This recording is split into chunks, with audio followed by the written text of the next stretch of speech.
Bonsoir à tous. Bruxelles va vivre avec plaisir d'hiver l'une de ses périodes touristiques les plus fastes. L'année passée, l'événement a attiré plus de 4 millions de visiteurs et il risque fort d'être bien plus nombreux encore cette année. Alors Bruxelles, c'est un fait, devient de plus en plus attirante pour les touristes.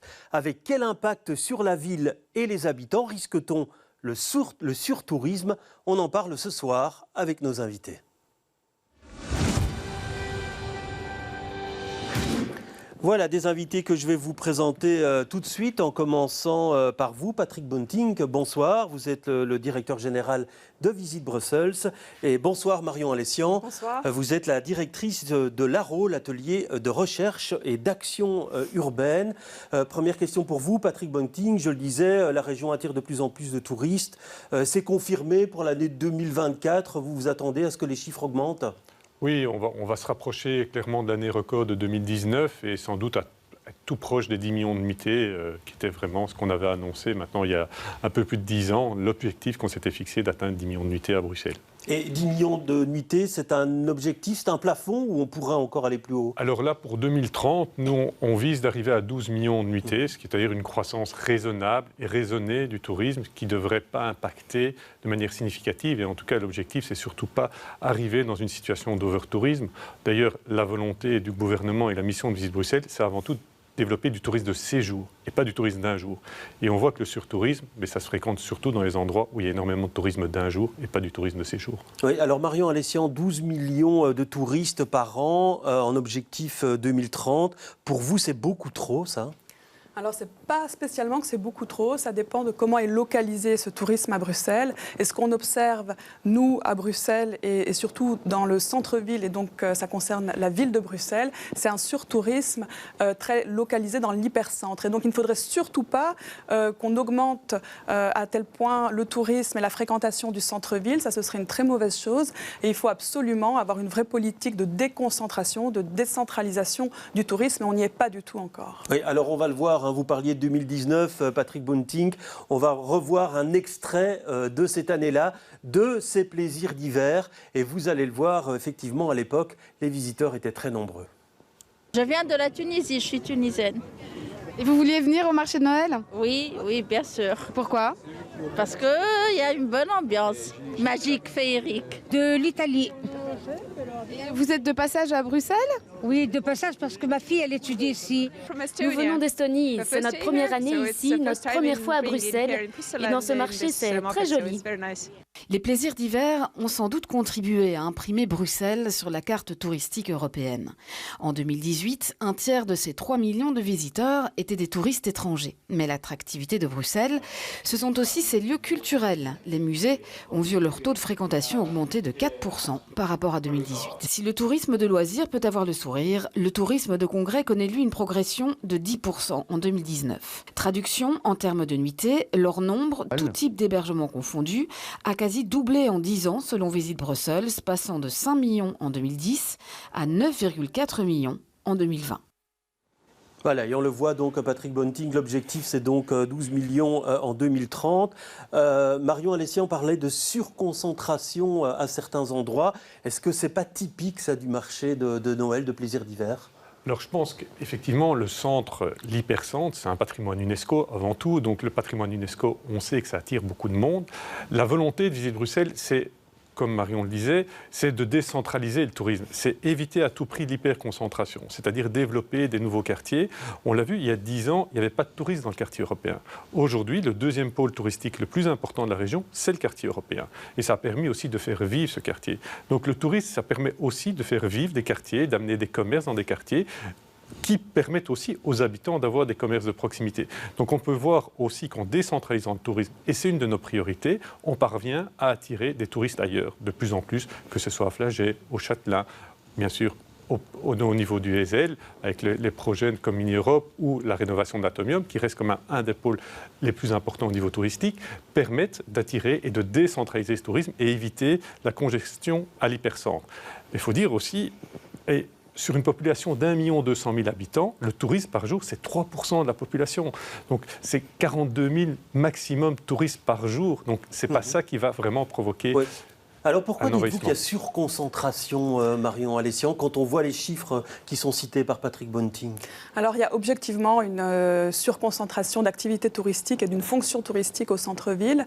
C'est indéniable parce que si on voit ce qu'on est en train de mettre en place au niveau régional, à la ville de Bruxelles, pour justement rééquilibrer les fonctions dans le centre-ville, je pense entre autres à un plan particulier d'affectation du sol pour la zone UNESCO, où là l'objectif même c'est de rééquilibrer les fonctions pour réguler la fonction touristique, c'est parce qu'il y a un problème. Si aujourd'hui on essaye de diminuer le nombre de logements Airbnb dans le centre-ville, c'est parce qu'il y a un problème. Et donc on n'est pas du tout parvenu aujourd'hui à avoir un tourisme équilibré à l'échelle du territoire de la région bruxelloise. Quand j'entends Visite Bruxelles parler d'une décentralisation, j'entends qu'il y a une bonne volonté, mais ce que j'observe, c'est qu'on parle encore de quartiers qui sont très très proches du centre-ville et qui concernent principalement la ville de Bruxelles, mais on n'est pas encore avec un projet, ce qui serait assez bien, je pense, de plaisir d'hiver, où on ne ferait pas 10 fois les plaisirs d'hiver, 19 mois les plaisirs d'hiver dans la région bruxelloise, mais pourquoi pas diminuer l'empreinte des plaisirs d'hiver au centre-ville pour en imaginer à Jet, à Skerbeek ou à l'altitude 100. Enfin, voilà, on n'est pas du tout encore dans une véritable politique de décentralisation touristique. Et pour l'instant, si on dit qu'il y a un surtourisme, c'est parce que le centre-ville est de moins en moins vivable. Oui, alors juste une question. Est-ce que c'est possible de décentraliser quand on voit aujourd'hui qu'une photo sur Instagram peut attirer des dizaines de milliers de touristes au même endroit, que vous-même, à un certain moment, vous avez fait venir des influenceurs, des influenceuses pour mettre l'accent sur quelques spots. Alors, ces tentatives de décentralisation, on a l'impression que ce n'est pas facile à mettre en place, Patrick Bunting. Alors, c'est pas facile parce que ça nécessite aussi le développement d'infrastructures. Donc, on l'a vu avec le quartier européen, avec le développement des infrastructures muséales qui ont été soutenues par l'Europe notamment, on a vu cette réalisation de cette décentralisation du tourisme. On voit, c'est plus de 2,5 millions de visiteurs par an, l'ensemble du quartier européen. Donc, il y a des réussites au niveau de décentralisation du tourisme. On le voit, des pôles comme avec la rénovation de l'Atomium, attirent plus d'1,5 million de touristes. Donc on voit que ça marche. Une fois qu'on a des points d'attractivité, on peut progressivement décentraliser. Bien sûr, l'événementiel est une possibilité aussi de décentralisation. Alors il faut voir aussi, parce que c'est des infrastructures compliquées à gérer, des plaisirs d'hiver, ça ne se met pas partout dans toutes les communes. Donc il faut voir aussi toujours cet équilibre. Nous, ce qui compte, c'est un équilibre entre habitants et touristes. Pour vous, on est en déséquilibre pour l'instant à certains endroits. On est dans un déséquilibre complet quand on observe le centre-ville. Si on prend l'hypercentre, et à savoir par exemple l'îlot sacré, tous ces cheminements touristiques autour de la Bourse et actuellement vers les plaisirs d'hiver et vers le quartier des Quais, il y a un flux touristique très important. Et si vous êtes en contact avec les comités de quartier et les habitants, vous entendrez très vite qu'ils ne sont pas contents, que la qualité de vie est de pire en pire, qu'il y a des nuisances sonores. Et le pire, je pense, c'est quand même l'accaparation des espaces publics et la fonction de séjour gratuite, la déambulation sans fonction d'achat immédiate n'est pas si facile pour les habitants bruxellois. Oui, en même temps, il faut être clair, quand on voit les chiffres, vous dites au niveau, en 2023, l'activité touristique pesait 5,5% du PIB de la région. On ne peut pas se passer des touristes, Patrick Bunting. Donc on est dans une inflation constante d'année en année. Ce n'est pas une inflation, c'est simplement qu'il faut savoir ce qu'on veut. Est-ce qu'on veut donner de l'emploi aux Bruxellois ou on ne veut pas leur en donner? Le tourisme, c'est quoi? C'est des emplois dans les hôtels, dans les commerces. Ça permet d'avoir une offre diversifiée. Ça permet de faire vivre aussi nos musées, de permettre de maintenir un patrimoine. Donc c'est important. Pour une activité d'une ville, c'est super important. Si on n'a pas le tourisme, demain, c'est 50 000 emplois qui disparaissent à Bruxelles. Donc il faut savoir, évidemment, l'équilibre toujours entre ce qui est bon et pas bon. Je pense qu'à Bruxelles, on a un développement du tourisme qui est raisonné. Jamais, dans aucune statistique, Bruxelles est mentionnée comme une zone d'overtourisme. Dans toutes les études, on a un développement raisonné. Pourquoi? Parce qu'il y a une volonté politique. On n'a jamais promu le tourisme d'un jour. On n'a jamais négocié des contrats avec des tours opérateurs qui viennent pour 3 heures à Bruxelles. On fait tout pour les éviter. Quand même pas pour des visiteurs chinois. Moi, j'ai déjà eu l'occasion de les suivre. Dans la même journée, ils font Bruxelles et Bruges. Mais ça reste anecdotique par rapport à d'autres villes. Ce n'est pas dans la mission de Bruxelles, ce n'est pas une volonté ni du gouvernement ni de la ville d'attirer du tourisme uniquement d'un jour. On veut du tourisme de séjour et toutes les actions de promotion qui sont faites par Visite Bruxelles, c'est dans ce cadre-là. Oui, alors est-ce que vous n'avez pas l'impression parfois que vous agitez finalement un épouvantail sans raison, puisque à entendre Patrick Bunting, on est très loin du surtourisme? Non, absolument pas. Et puis d'ailleurs, il ne faudrait pas se méprendre. À l'Aro, on fait du tourisme. On fait des visites guidées dans toute la région. Et donc, on n'a aucun intérêt à développer une tourismophobie pour Bruxelles. Nous, ce qu'on prône, c'est un tourisme urbain alternatif à l'échelle de toute la région. Et on fait des visites guidées dans toute la région. Les visites guidées, bon, ça ne résume pas le tourisme. Et celle qui marche le mieux, ça reste les centres-villes, Marion Alessian. Alors non, ce qui marche le mieux pour nous, c'est tous les berceaux de l'Art Nouveau, c'est les visites guidées autour du côté d'Ixelles et un certain nombre d'autres. Mais ce qu'on remarque, c'est que par exemple, cette année, on a développé tout un cycle autour des marges de la ville. On reste à Bruxelles, mais on va vers les marges. Et là, c'était le cycle le plus complet. Mais ce que je voulais dire, c'est que, évidemment, quand on parle d'un surtourisme à l'échelle de la région bruxelloise, ça n'a pas de sens. Mais quand on parle à l'échelle de la ville de Bruxelles, c'est vraiment une observation qu'on ne peut absolument pas nier et ça a des effets néfastes sur le cadre de vie. Et j'insiste, quand on parle de surtourisme, qu'est-ce qu'on vise? On vise en fait les effets néfastes au niveau 1 du logement, là, parce que le logement est abordable au centre-ville, 2 au niveau de la mixité commerciale et force est de constater qu'au centre-ville, on est encore dans ce phénomène de pralinisation. J'emploie un terme qui a été utilisé récemment. Donc, multiplication des marchands de chocolat. Du côté des journaux flamands, on a parlé il y a quelques semaines de pralinisering. Donc voilà, c'est un concept qui est là. Nous, plus généralement, on parle de folklorisation. Et le troisième point, c'est la question de la vocation de l'espace public. Et donc, ces 3 effets néfastes du surtourisme, on les retrouve dans le centre-ville. On ne peut pas dire que le surtourisme n'est pas là, mais c'est évident qu'il n'est pas généralisé à l'échelle de la région. Oui. Et j'ai envie de dire, quand on voit les projets de la ville de Bruxelles, surtout, nous, on pointe souvent le problème, on ne pointe pas Visite Bruxelles et cette instance régionale, mais la politique touristique de la ville de Bruxelles, qui est malheureusement encore un peu trop liée, je trouve, à Visite Bruxelles, mais on voit que un musée de la bière, c'est quand même encore la folklorisation du tourisme. Sur cette question, est-ce qu'on ne risque pas d'abîmer la ville? On le voit par exemple pour certains bâtiments Art Nouveau, le musée Horta, où on a mis des quotas pour certains jours, donc c'est normal, c'est une maison particulière. C'est compliqué à faire pour les environs de la Grand Place, évidemment, mais est-ce qu'à un certain moment, on n'abîme pas la ville, Patrick Bunting, avec cette affluence si importante à certains endroits? Alors, je pense de nouveau, il faut raison garder. Aller à Amsterdam, aller à Rome, voir quand on parle d'overtourisme, c'est quoi de l'overtourisme? Ou à Barcelone, on n'est pas dans le cas à Bruxelles. Par rapport au logement, et c'est vrai, et la position de la région, de Visite Bruxelles, de la ville, a toujours été la même. Il y a des législations qui sont mises en place pour éviter le développement tous azimuts d'hébergements qui prennent de la place aux habitants. Et l'objectif, c'est que toute personne qui veut ouvrir un Airbnb demain, il doit être dans certaines règles.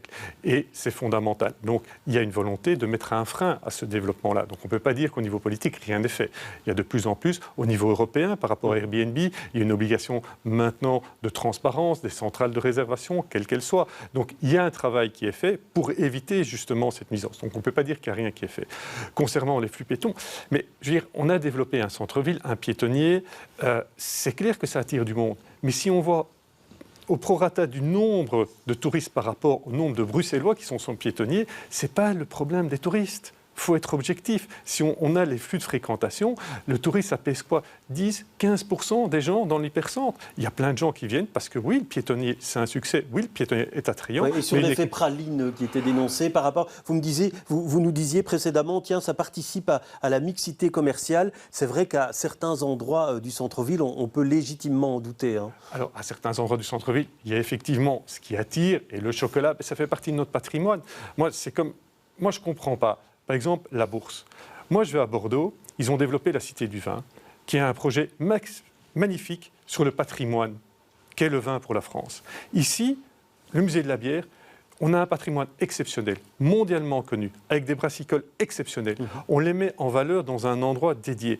Il y a quoi de plus beau, finalement, pour un pays de mettre en valeur son patrimoine? Je ne comprends pas comment on peut critiquer le musée de la bière. Alors, vos critiques par rapport à ce musée de la bière installé à la Bourse, c'est vrai que depuis le début, vous vous êtes opposé à ce projet, Marion Alessian. Ça fait très longtemps, ça fait une dizaine d'années qu'on critique le projet, principalement parce qu'il n'y a jamais eu de débat public sur la vocation de la Bourse et sur l'affectation possible et sur ce que voulaient les Bruxellois dans la Bourse. Donc ça, c'est quand même une critique qui ne peut être partagée que par tout le monde, je pense, c'est qu'il n'y a pas eu de débat. là et même par Patrick Bonting. Mais certains vous diront qu'effectivement, la bourse, elle était fermée. Maintenant, on peut y entrer sans aller au musée de la bière. Donc, c'est un monument rendu aux Bruxellois. Alors, personne ne s'oppose à la volonté de restaurer ce bâtiment, de lui redonner sa majesté, du fait qu'il soit rendu au public. C'est vraiment un énorme avantage. Et évidemment, je ne m'oppose pas à ça. Et à l'Arro, on est très content quand le patrimoine est ouvert et accessible à tous. Ce qui pose véritablement problème, c'est l'image qu'on a voulu promouvoir avec un nouveau musée de la bière.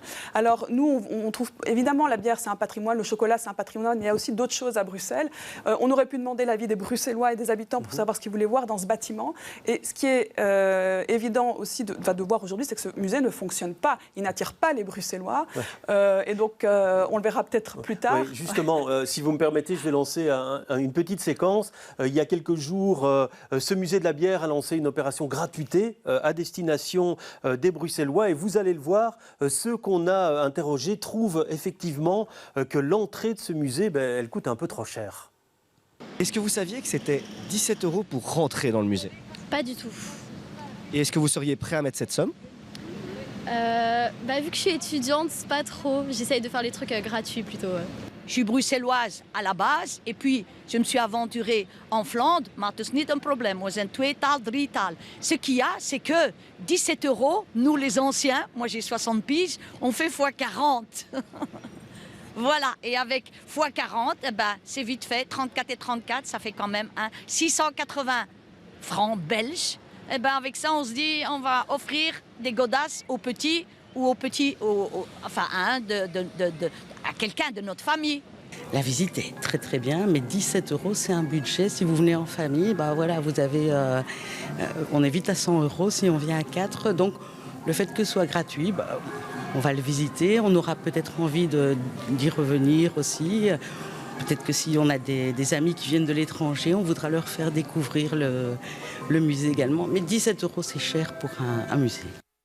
Voilà, alors Patrick Bonting, vous avez entendu, 17 €. Est-ce que dans la moyenne des prix, est-ce qu'on a tort de se plaindre de ce prix si on le compare au musée dans les autres capitales? C'est cher. Mais malheureusement, c'est le tarif un peu partout. Donc, je veux dire, ce n'est pas hors de prix par rapport à un comparatif qu'on fait dans d'autres destinations. C'est vrai que ça reste un budget et je trouve ça super l'initiative de la gratuité pour les Bruxellois, pour leur permettre de découvrir ce lieu. Mais c'est vrai que ça coûte cher aussi un musée à entretenir. Ça coûte beaucoup d'argent. Ce n'est pas toujours évident de uniquement financer avec de l'argent public. Donc, ça permet aussi, ces rentrées, d'éviter de devoir investir de l'argent public pour le fonctionnement de ce musée.